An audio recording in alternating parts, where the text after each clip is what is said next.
తదుపరి మనము వృషభ రాశి వారి గోచార ఫలితాలను తెలుసుకుందాము.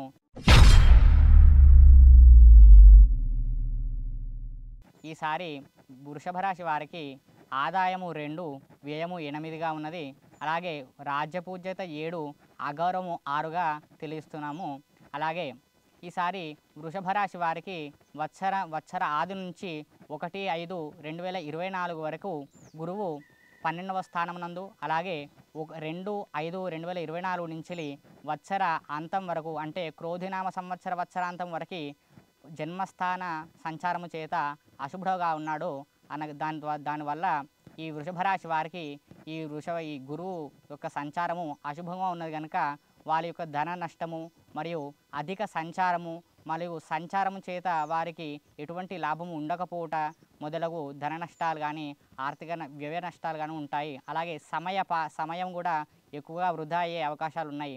అదేవిధంగా వీరికి అకాల భోజనము అలాగే వృధా ప్రయాస ఎక్కువగా కనబడుతున్నది. ఈ సంవత్సరము ఈ వృషభ రాశి వారికి వత్సరాంతం వరకు అనగా క్రోధి సంవత్సరం మొత్తం కూడా దశమ స్థానంలో శని సంచారం చేత అశుభుడుగా ఉన్నాడు. దానివలన అకాల భోజనాలతో పాటుగా వృధా ప్రయాసలు మరియు సంతానముతో కూడా పోట్లాటలు జరిగే అవకాశం కూడా ఉన్నది.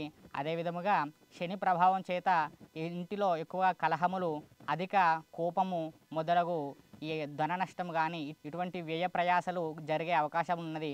కనుక ఈ రాశివారు ఈ వత్సరాంతం వరకు కొంత మధ్యస్థంగా ఉన్నదని చెప్పుకోవచ్చు.